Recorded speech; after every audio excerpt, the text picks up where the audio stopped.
that category. We have a goodly number here. My name is Jim Tanburn again. I coordinate the DCED, and I'm here to welcome you and not do much else. We will go for about an hour. If you have comments and questions, some of you submitted questions particularly when you registered for the webinar, but if you're joining here and want to submit a question or a comment, please use the chat box in the bottom right-hand corner of your screen.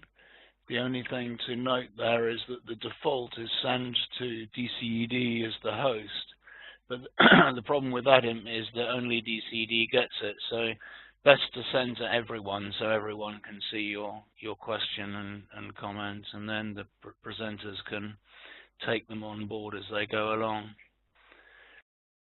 This is a series. We did another one quite recently, which is now online with the recording and so on. We welcome further ideas in the series in the feedback form, which you'll get a link to at the end of this webinar. We obviously base it all loosely on experience with the DCED standard for results measurement, but it doesn't have to follow that slavishly at all. It just puts us in a certain spot to be well connected in terms of results measurement. I don't have much more to add on that, but just to talk you through the hour that we're about to have, we're going to have Adam and Nobanita from the Secretariat talking about distilled learnings from practitioners for about a third of the webinar, and then we've got two speakers from the Business Innovation Facility in Nigeria, Wafa Hafiz and Howard Deans, and we also have Mohammed Doko on the line from Nigeria who can assist with fielding questions and answers and so on as we go along. I will hand over, because this is an exciting agenda and you didn't join to listen to me, you joined to listen to these distinguished speakers. So let me hand over to Nobanita to talk you through the first segment of the webinar. Thank you, Jim, for the introduction. I'll start by explaining what on-the-job monitoring means. Now, on-the-job monitoring is the continuous process of collecting information. Hello? I'm sorry about that. That was a glitch. Yeah. On-the-job monitoring is a continuous process of collecting information in a program while interventions are underway to help and assess the extent of progress of work. Now, in this webinar, we particularly put emphasis on the on-the-job bit because we are referring to the regular day-to-day information that is collected by field staff in their work that can help them in intervention steering. This is also very similar to what is known as adaptive management, whereby you make decisions and adjustments in response to information and changes that you see in your work. Monitoring is an essential learning tool that helps programs learn about what is happening at work and respond to it accordingly. In the DCED standard for results measurement, which lists the different components that together make a good results measurement system, monitoring is listed as a control point, showing its important function in the entire results measurement system. Lucretia from DCED will also add a link on the chat box so that of the DCED standards so that you can also find out more about it if you're interested. Monitoring, I wanted to also mention that monitoring is also different from evaluation because evaluation is more done towards the end of an intervention or program to determine results of it, while monitoring checks help in informing decision making. Now, what is the importance? Why is it important? Monitoring is important because, firstly, it tells us early on what is working in an intervention, and program can respond to that by either scaling up accordingly or building on the information to make it more efficient, sustainable, etc. Also, it gives us an early indication of whether things are not working, which is really the more important bit because it helps programs to detect problems early on so that they can try and fix those problems. Adam and I will now discuss some collected learnings from the field, from our own experience, as well as from other different practitioners on how to do monitoring and how to use monitoring findings. I'll pass it on to you, Adam.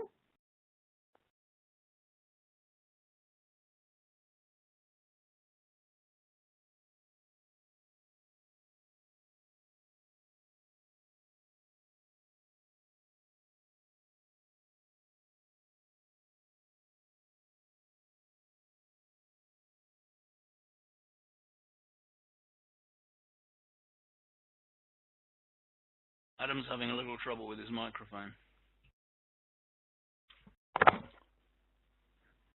No? Okay, yeah, I'll go over to yours. Sorry about this. Best laid plans of mice and men and women. And here comes Adam now on Lucretia's microphone. Good. Can you guys hear me now?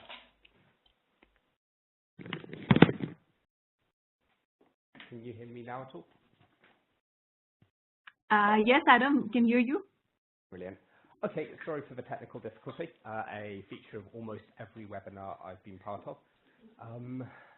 Okay, so the first question which we're going to talk about is, what data do you need to collect? And I suggest there are two main types of data you get through monitoring. The first is quite structured data, primarily quantitative, especially at the lower levels of the result. And this tells you about your activities, your output, your kind of lower or intermediate outcomes. This is the kind of thing that your partners can report to you, or your field staff can collect as they implement interventions. Sorry. So exactly what data can be collected really varies from intervention to intervention. For example, contract farming type interventions, when your partner is supplying directly from smallholder farmers, generally deliver a lot of monitoring data at the higher levels of the results chain. Your partner is working closely with farmers, collecting data from them, so they know a lot about what's happening, they know how much the farmers are selling to them, what inputs they're using, and so on. In an intervention, by contrast, let's say your partner is selling feed, you might not have much good quantitative monitoring data beyond the amount sold, and maybe a few activity level data. So the second, the second type of monitoring data I wanted to talk about is more exploratory, primarily qualitative information at the higher level of the results. And here you're not interested in the exact activities, you just want to understand the intervention as best you can. And the only way to do this is to have your staff out in the field, conducting field visits and asking open questions like the one here. Who's benefited? How did they benefit? Why did they benefit? And this should enable them to spot any emerging problems and also give you the information you need to structure impact assessments down the line. Now, before talking about organization setup and culture, I wanted to ask a question to the entire group. My question is now, what do you think of monitoring as? Is it a measurement tool or is it a management tool? Could you respond in the chat box? You can either choose that it's a management tool or you can say it's a measurement tool.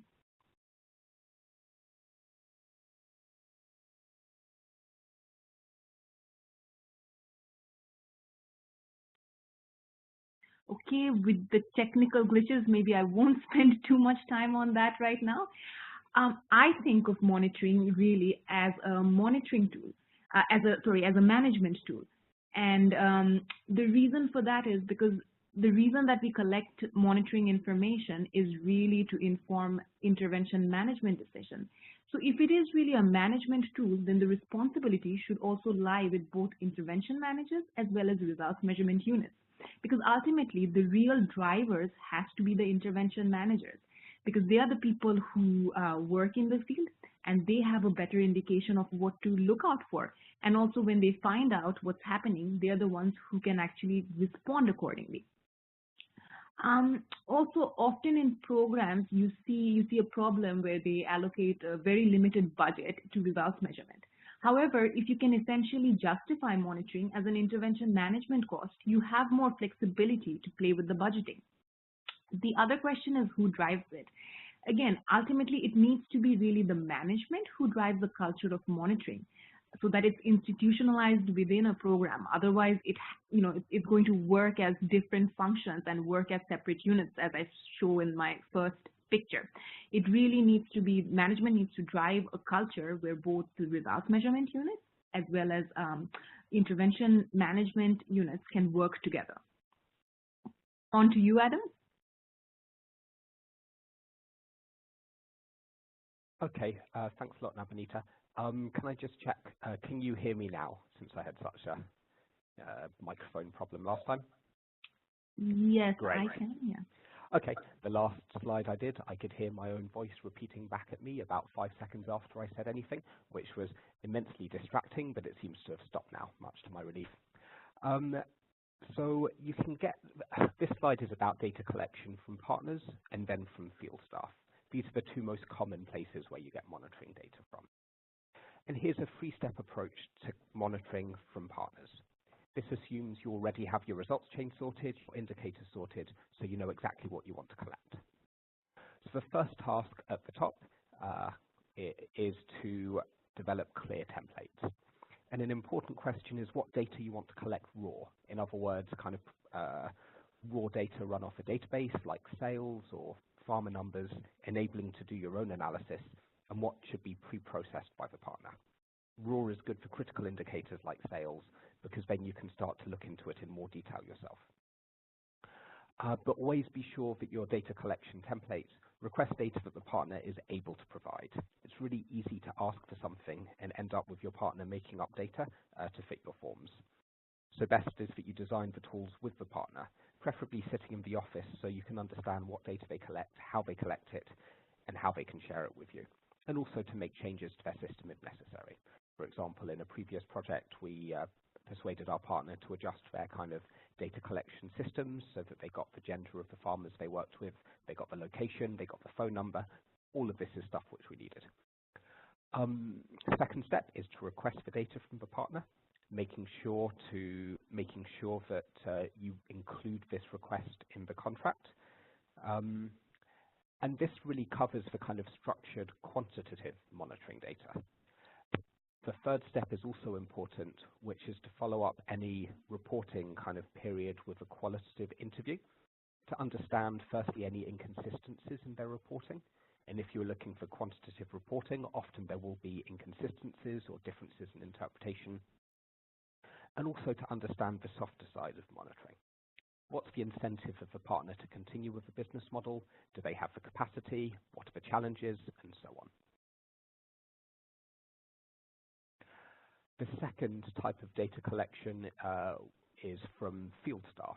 Most of your programs will have staff out in the field visiting the different projects. So firstly, I want you to think about and write in the chat box one tip for building the capacity of your field staff to do effective monitoring. And you have about 30 seconds to think about and write one tip for building the capacity of your field staff. Thank you, Jim. A nice, if cryptic, comment. Okay, nice. Thanks, Nabanita.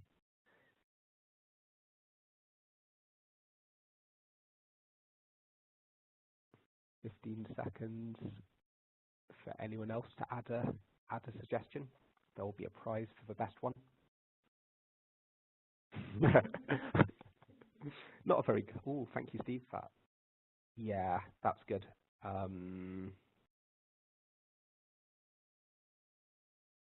Good. Well, okay, these are now coming in faster than I can. Yeah, sorry, these have come in privately to me, so let me just copy them in the chat box for everyone, so everyone can like enjoy them. Assuming there was nothing too private in there. Okay, thanks a lot. Okay, so starting with building capacity. I think the point that Steve and Jim both made is really critical. Make sure that they own their results chain so they know what to monitor.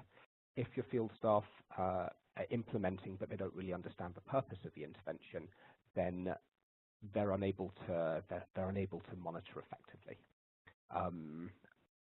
Lisa says, show them how the information will be used and also make sure that they're able to use the information. They're empowered to make decisions about the intervention, and formal training from Simon. A few other, we need to allocate the best, and I think the prize there goes to Steve. Congratulations for your comment. I'll say what the prize is after the webinar. A few other useful tips is firstly to set clear forms and tools.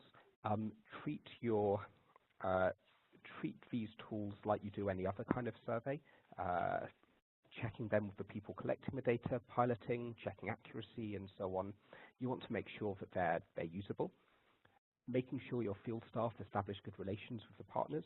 This requires them to spend lots of time with the field, to treat your target group and partners with respect, and making sure they document their findings, including the phone numbers and addresses of anyone you speak to, so you can go back and talk to them later if necessary. Cool. Navneeta? The other thing that is really vital in order to get usable monitoring information is to time it right. I remember an intervention in a program that I was working for where one of the activities was doing demonstration plots. Now, after the intervention activities were completed, the program saw that there wasn't much impact. People didn't know about the farming practice promoted in the demos. In fact, people didn't even know about the demo plots itself. Then they later found out that these demo plots were hardly promoted. There was no signpost or advertisement to let people know of it. So people didn't end up turning out to see the demonstration plots because they just didn't know about it. Now, this is typically something which could have been detected very early on. In fact, when the activities were happening in the field, if proper monitoring was happening at that time, and it could have been fixed also at that time. So one thing that is very vital about monitoring is to really time it correctly so that you can actually take necessary steps in order to fix problems if that happens. Also, when partners are involved in interventions, you can also use them in order to collect monitoring information. For instance, you can build it in their TOR. If you're working with an input company, they need to give you quarterly updates on how distribution is going on, about sales, so that you can actually follow up with that and collect information as you go. Adam, if you could move on to the next slide, please. The other thing I also wanted to mention is that, in order to monitor information, you do not also always need to go to the field. There are different tools. You can use mobile SMSs. You can call people in order to find out what's happening. There are different technological solutions to collecting monitoring data these days. There's Power BI, then there's Fast Feedback. That's a tool which we spoke about in our previous webinar. You can also you can go to the website to look up information on that. Perhaps Lucretia, you can add. She has added it to the chat box. You can go to our previous webinar to know about this tool if you're interested. Adam, on to you. Cool, thank you. Okay, so we now switch from how to do monitoring to how to use monitoring. And the first point is about triangulating information. And any monitoring system is inevitably partial, which means that you hear different things from different people. Your partner complains that smallholders don't have the money, don't have the experience, don't have the will to buy his products. You might hear a very different story if you go to his clients. And maybe both are partly right, but the important point to emphasize to your team is that you can't trust just one source of information. You need to explicitly try to gather more information to confirm or disprove the information you get from others. In this example, for example, could you go to an Acrobat and try and check the expiry dates of some of the products on sale and get the information directly from there? In order to use monitoring information, the other thing that is very important is that programs need to be open to learning. Now, findings from the field might all be good or it might be bad, but monitoring data cannot be used, or actually it wouldn't even be collected properly unless there's a culture of learning from mistakes. I was recently working in a program where the intervention was to strengthen the supply chain of pond fish. It was focused on building a cool storage so that traders could buy fresh pond fish from farmers and sell it to restaurants. So there was a bit of work on contract farming as well with fish farmers. However, during one of the monitoring visits, the intervention manager found out that the cold storage was instead being used to source sea fish, as that's what the restaurants were really demanding. So the program then designed a whole new intervention model of sourcing sea fish from poor fishermen, as it seemed to be an opportunity to add some value. In this case, it worked because the program also had the budget flexibility to work in this new sector, targeting poor fishermen instead of fish farmers. So budget flexibility is also needed in order to be able to use monitoring information.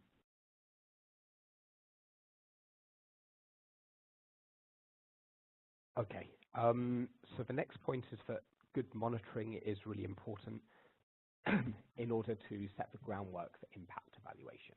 And to illustrate this point, I'm going to show you a jar of sweets, and I want you to tell me how many sweets are in the jar. Just type it into the chat box. 3, 2, 1. Okay, how many sweets are in the jar? Can you type into the chat box? 500. Thanks, Jim. Good estimate. All of the jars together, Steve. Yeah. 350. Okay. Simon with the top guess of almost 3,000. The answer is I don't know. I didn't count them up. Apologies for that. But I think the point is that from a very, very brief glimpse, you weren't really able to say. You can just guess, which is why we're getting such broad estimates. And this is the position that impact assessments are typically in. In order to do a good impact assessment, you really need to understand the program. You need to see it for long enough to understand the nuances, the complexities.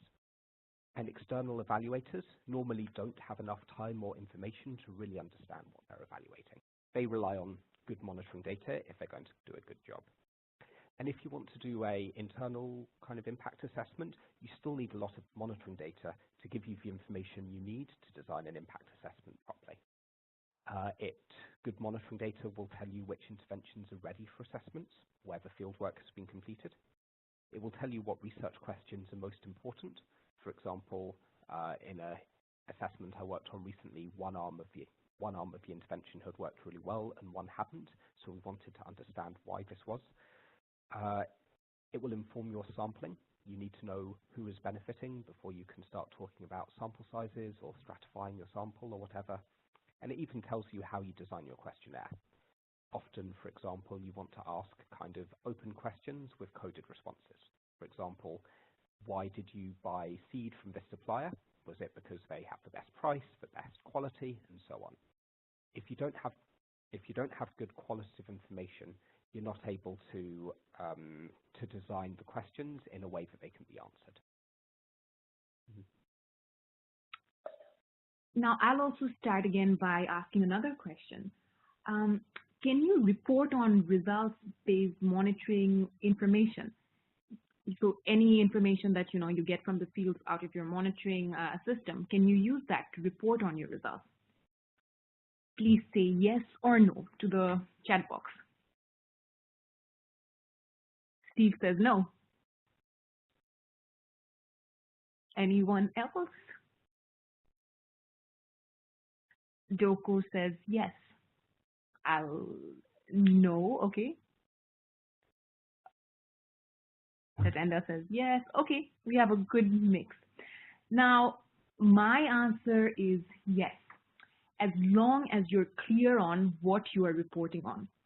For example, say based on one of your partners, you know that an intervention helped reach a certain number of beneficiaries. However, you're yet to validate that by going to the beneficiaries. I think at that time, you can still report on the number as long as you clearly state how you got that number and the fact that you still haven't validated it by going to the beneficiaries itself. So it's fine as long as you're clear on how you got it and the fact that you plan to check it. Exactly. I guess Steve now agrees to us. The other way you can use it is that I think monitoring data is very useful to tell the story behind an intervention. How change happened, why it happened, what worked, what did not work.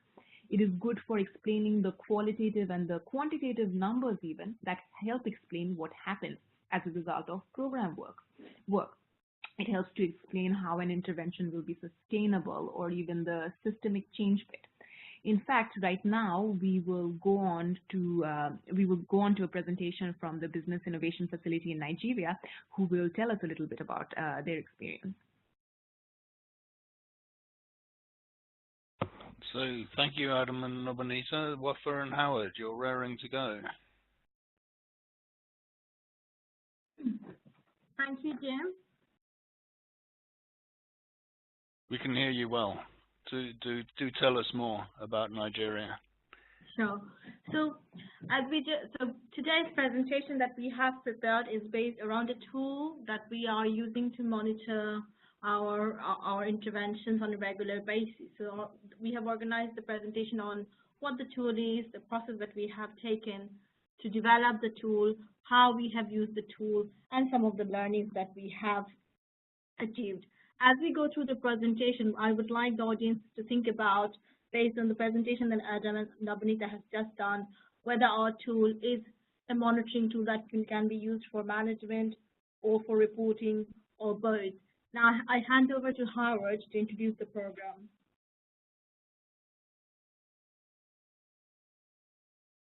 Cool, thanks, Wafa. And if I can go forward to the next slide, fantastic. So to give you a high-level overview of the program that we're running from, the Business Innovation Facility is a £40 million program funded by DCED. And it works across 5 different windows. 3 of those are in-country windows. So Nigeria is the one that I know most about and what we'll be focusing on today. We also work in Malawi, Myanmar, and we also have a companies window that works with multinationals to implement market systems programs. And then we have the Business Partnerships Fund, which is also a challenge fund for businesses looking to implement innovative business models for the benefit of the poor. So in Nigeria, how does our program work? We provide mainly TA to small businesses, and we've got £1.5 million worth of TA to hand out over 5 years. And we also have the potential to use £300,000 worth of grants. And I'll pass you back over to Wafa. You can quickly tell you about it.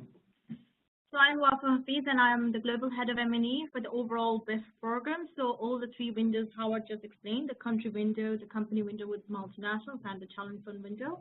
I oversee the M&E system and manage and guide the in-country M&E managers.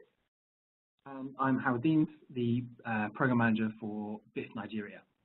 We also have Mohamed Doko on the line. And I think he should be able to quickly introduce himself if he can quickly take himself off mute. Mohamed, let us know if that's possible. Hello, everyone. This is Mohamed Doko from Nigeria. I am the National M&E Manager. Great. Thanks, Mohamed. So next, let me pass you back on to Wafa to explain a bit more about what this tool is trying to achieve. Before we go into the tool, so this tool is about measuring systemic change. We just quickly want to run you through how we look at systemic change at BIF. First, we see the business model that we have supported has the partner piloted the model. That's the first step of change. Once that has happened, we want to see if the business partner has now scaled it up, taken it forward, which is the next level of systemic change. If these 2 have happened in terms of adopt and adapt, we then see if other non-BIF partners, have they copied some or major elements of the business model? And overall, can we see other market players, so in the support function or rules, responding or reacting to the model that we have supported? So these are the 4 key areas that we look into when we try to measure systemic change. I'll give you a quick example, which is to do with propagating Nasdaq grass. So we supported Legica Grazing Farm to pilot the model. Once Legica Grazing Farm piloted and then carried on, that tells us that the business model is likely to be sustainable because they are carrying on with the model. Then what we saw is because of this, other farmers as micro enterprises crowded in, and they also started propagating Napier grass. That is, we call it expand. And because of these changes, then we see if there are other changes in the market. For example, are there other retailers coming in to support the model? Is government taking a measure to help the model and expand it further? Great, thanks, Wafa. So that brings us on to moving on, building on what Navanita and Adam have told us already about measurement tools.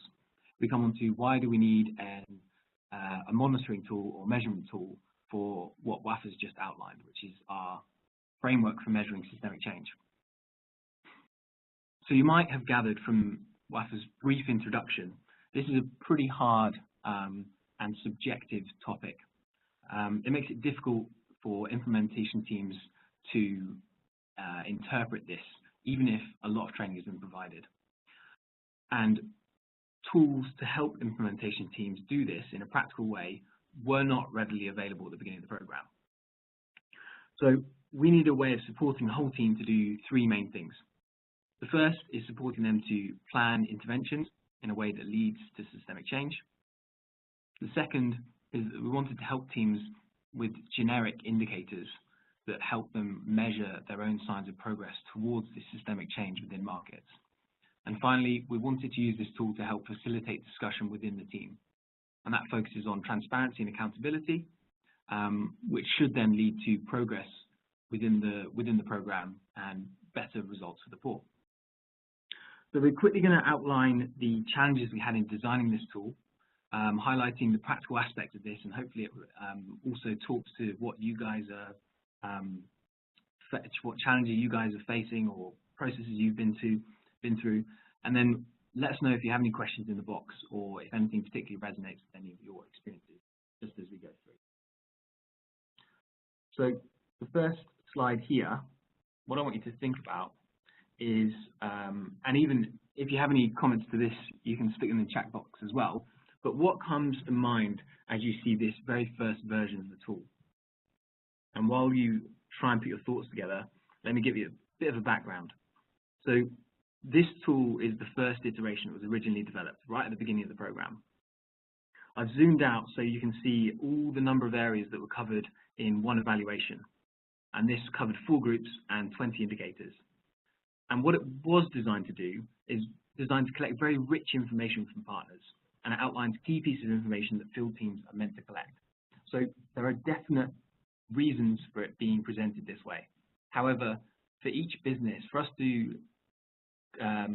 fill this in for each business, it will take quite a lot of time, and we can see quite a few answers coming in already. Rigidity, fiddly, complex, and there's too much to fill in as well. So thank you, guys. So what are the key aspects that we wanted to pull out of this?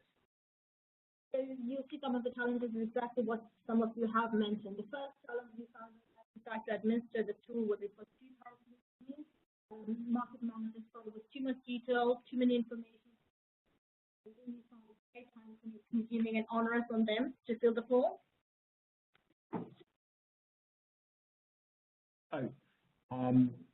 We also think that we had information overload. So the amount of sections and subsections provided wealth information, that's just too much here. And a significant amount of information required from partners. Also, just the structure itself seemed too complicated for the market managers to use it, and it also brought in questions and debates on who is the tool designed for and who should be using it. A general feedback or points raised by the market manager was that this is a tool that the M&E should be using, and it's not something the market managers should do. They couldn't see the link to their day-to-day M&E work. And finally, when and if the data is collected, depending on how much information we're able to get from partners, it's difficult to draw out the lessons from this data. So this got more and more difficult as the program reached larger and larger scale with even more people that we were meant to be implementing this all with. So then we come on to the second iteration of this tool. And again, I want you to quickly think about what this looks like to you. And this is for a second approach with 2 businesses. So this is primarily focused on reducing the burden of monitoring and helping market managers to ensure the ownership of data collection. So going against what Wafa just described, which is this split between M&E and implementation teams. We thought we'd try and get across that bridge, so providing a tool that everyone can understand, everyone can use. And we're starting to get some ideas already. Steve, thanks. Quick and easy, rough and ready. I agree completely. But what we saw here was we still faced a few challenges.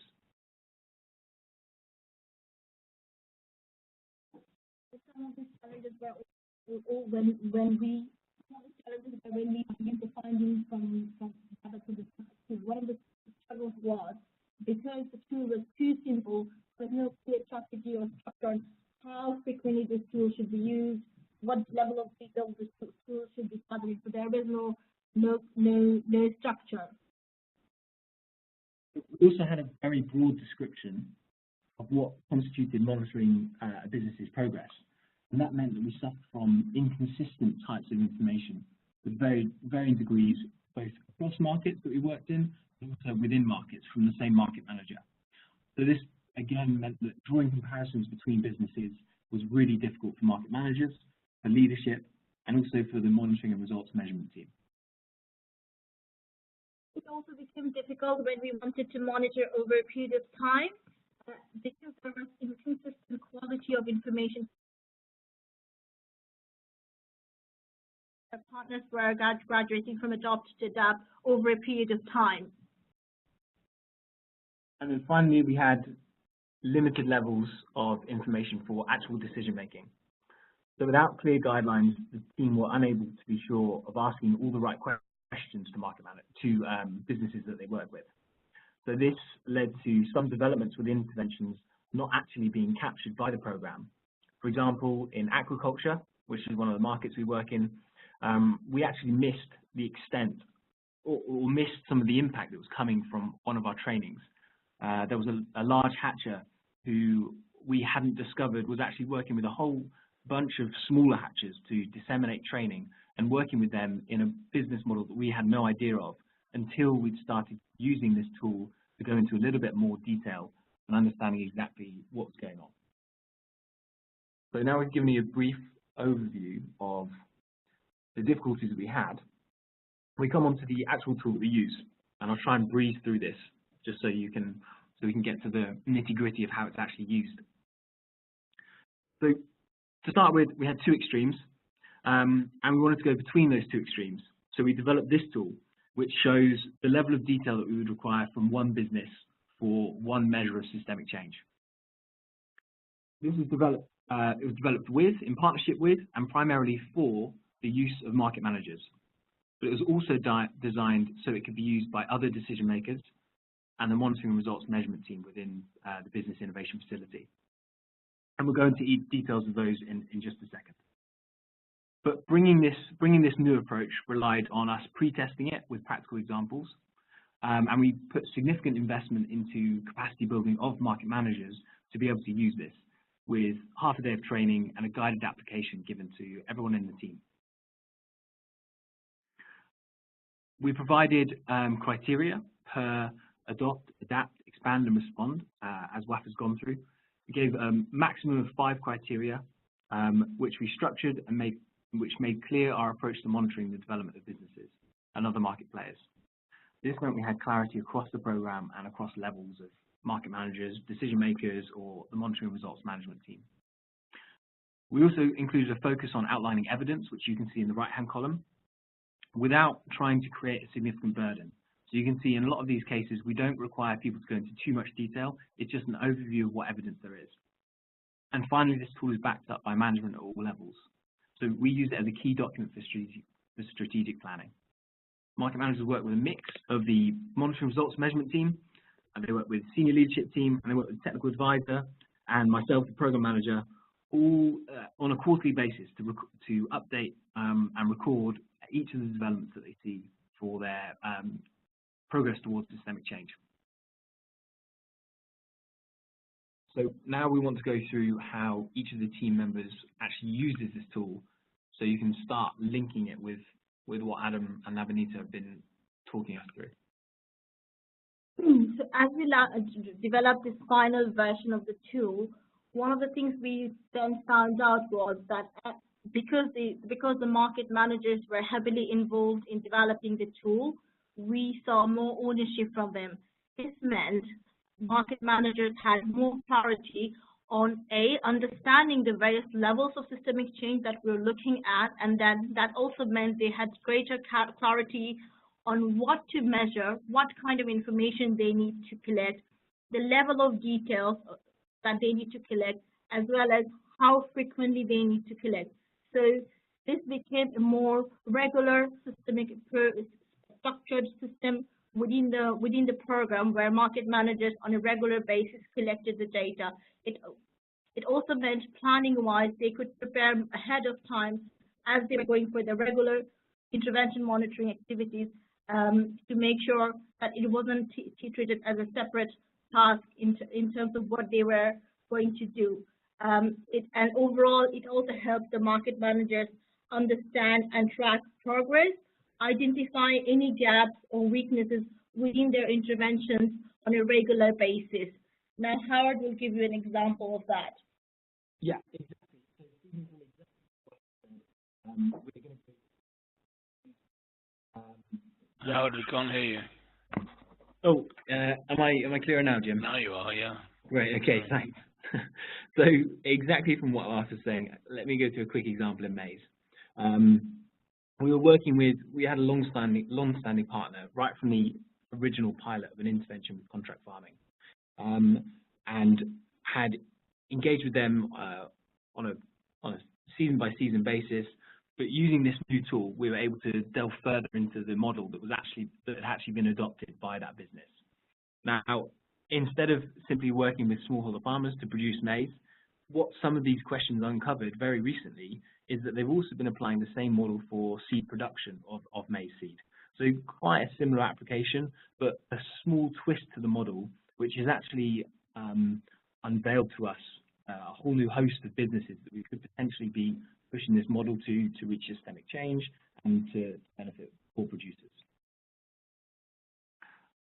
So now we're going to go on to why this is useful for program managers, and I'll take you through that one, being a program manager myself. So for a program manager and the leadership team more generally, the monitoring tool has greatly enhanced the ability to engage with granular detail across all of the partners that we have, which can be a challenge when you're further away from the detail. What this tool provides, when it's properly used, is consistent and verified source of information with evidence outlined per piece of information that's given. So this means that even those far from the detail can engage in quite in-depth and meaningful discussions at relatively short cost. This increases meaningful feedback that the program is able to generate for market managers, and improves the program's ability to increase incomes of the poor. So one example of this is that we're currently going through an annual review, so please feel sorry for us. But it's been a key tool for reviewers visiting our partners. It's meant that these overviews of information and overviews of evidence that we've used has really been able to allow reviewers who don't engage with the program very regularly to really get in depth into their discussions with partners, which has meant that they've had a really good understanding of what we're trying to achieve, how we're doing it, and will hopefully mean that the feedback we get from them is really useful for the program as well. Another clear example of how this is being used is within the dairy market. So first, the monitoring tool, by collecting data from a number of businesses, displayed 3 distinct ways in which partners had been implementing one of the training models we provided.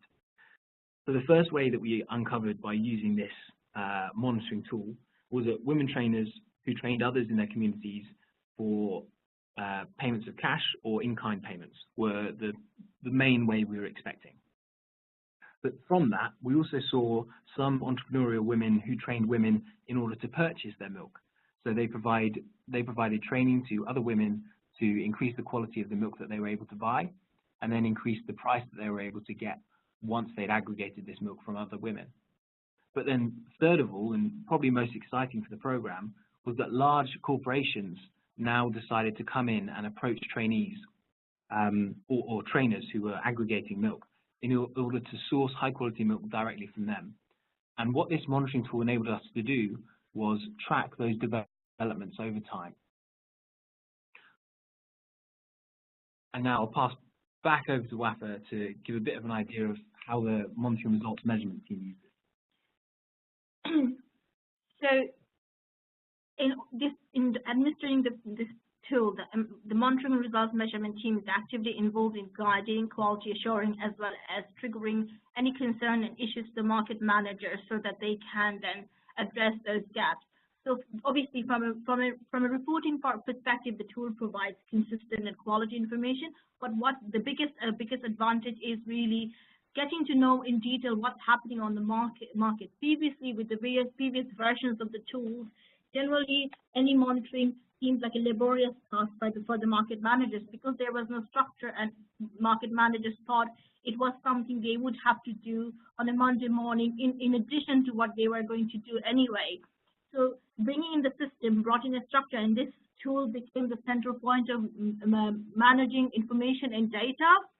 So what happens is the national M&E manager, as well as myself as the overall M&E lead for the program, we provide qualitative feedback, review the tool, engage with the market managers to identify the gaps, flag any issues related to the intervention, which they then address and prepare it in a way that it syncs with the quarterly strategic retreats that happen. And this tool and the data are used in discussions to review the intervention progresses and make changes to the intervention designs or take strategic decisions on way forward. A small example could be, for example, in dairy, when we started using the tool, one of the things we found out that the dairy natural grass business farmers, they were such small micro enterprises, they weren't keeping any records whatsoever. So one of these when we found this, we came across these findings, as we discussed, one of the suggestions or one of the strategic change we made to the intervention design was that the market managers would aid some of these small businesses with tools they can use, formats they can use to record the data. And when we followed up in our next monitoring visit, we found out some of these businesses were actually using the tool, which meant we had more documented data on what sales they were making. So it really serves overall for the M&E managers, program management, and for the market managers, not just as a monitoring tool, but a tool where we can see all the information and use it for decision making. So we're running out of time a little bit, so I'm just going to quickly breeze through what we think have been the key successes to this working within BIF, and then we'll get Mohammed on and see if we can answer any good questions. But the four key lessons that I think we've pulled out, although there are many more, the first one has been ownership, and I think we saw some of you mentioning this right at the beginning of the webinar. The ownership is massively important. And by providing a tool that everyone understands, we ensured that ownership was integrated into the daily activities of all market managers. But we also gave ownership to decision makers in that they understood this tool and wanted to use it in the management of the program. So we didn't have just ownership by market managers, although it was primarily by them. What is just outlined, we also made it complementary. So this gave market managers structure for their strategic planning and monitoring, which made it a helpful tool for them rather than a burden. We also think that it's efficient. So as well as improving the quality of delivery, it's reduced the reporting burden by decreasing the repetition of telling program managers exactly what they've been up to every single quarter. Well, now we have a central store that market managers can just update, which is much, much quicker and much less effort required. And then finally, it's effective as a source of information to inform technical decisions, technical discussions, as I outlined before. It gives you a chance to get really into the detail of relationships with partners at relatively short notice. So I think that's pretty much all we wanted to cover, trying to give you an overview of how we've tried to implement results management on the Business Innovation Facility. So thank you very much for your time, and we're more than happy to answer any questions that you might have. Excellent. Thank you so much, Howard and Wafa. That was really interesting. I'm going to hand over to Nobonita to moderate the discussion. We still have, well, let's say 10 minutes tops to field questions. There haven't been any questions on the chat, but I think there have been some questions in registration. Anyway, Nobonita. Thank you, Jim. Thank you, Howard and Wafa, for that presentation. I found it really interesting. I realized we also have Muhammad Doko from your program. I was wondering, Doko, do you have anything that you want to add in terms of like how it has specifically, how this tool helps you in the field, or anything perhaps else to add to the presentation? Thank you, everyone. I have nothing to add, but willing to take questions as you bring them on. Okay. In that case, I'll first start by taking some of the questions that we got in when people registered. And in the meantime, if anybody, you have any questions either to Adam or myself or to BIF, please do add it in the chat box. One of the questions that we got in the registration was that how do you actually capture this monitoring data from the field? Like, do you use specific results? Do you have to now develop another measurement plan for it? So I thought this is actually a good question to ask to you, Howard, Wafa, and Muhammad, that like, so you have this Excel sheet that I see. In addition to that, do you now make again like plans on when to collect and what to collect, or is it only this sheet that you use? So we do have a measurement plan in line with our results chain for each of our interventions, because throughout the results chain, we also have to do a lot of other monitoring and measurement activities. But some of the indicators highlighted in the measurement plan is then transported into this form. And this form is specifically looking to measure systemic change. Okay, thanks, Wafa. We have another question from Steve. Steve is asking that he would like to know a bit about the process of shifting from the overcomplicated tool that you presented earlier, Howard, to this quick and easy, but this final tool that you came to. Like, how much was the team involved in this process? How do you come to this final product? Right, thanks. And so I think I'll take that with Mohammed, but maybe I'll give it a first stab. Mohammed, please join in as much as you can.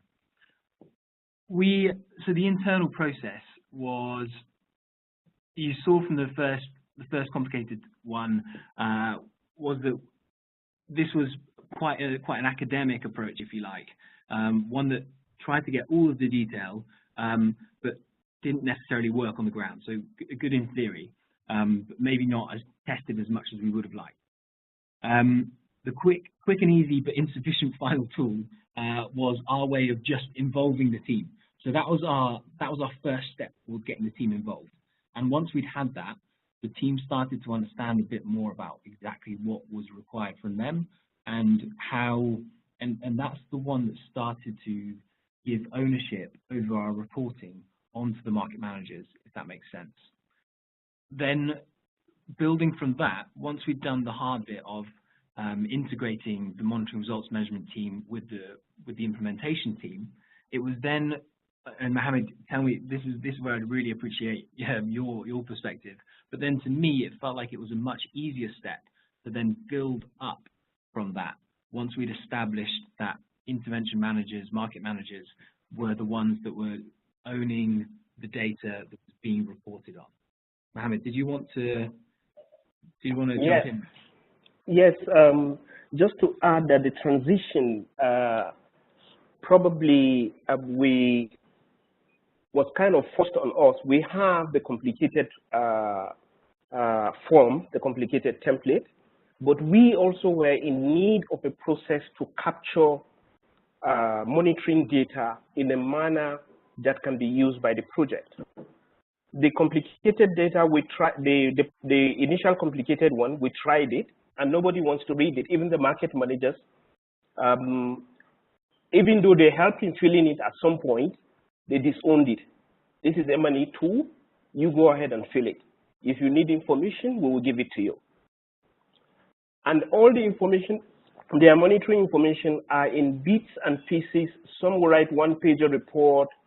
Some will write lengthy report that if you try to sift out anything from, it can't make much meaning. And all are trying to fit into the Adopt system. So the transition was forced on us in that we need something that the management can use. So that was when the thinking began as how do we simplify this process? So that's how we transited from the complicated one to this simpler form that everyone now relates with.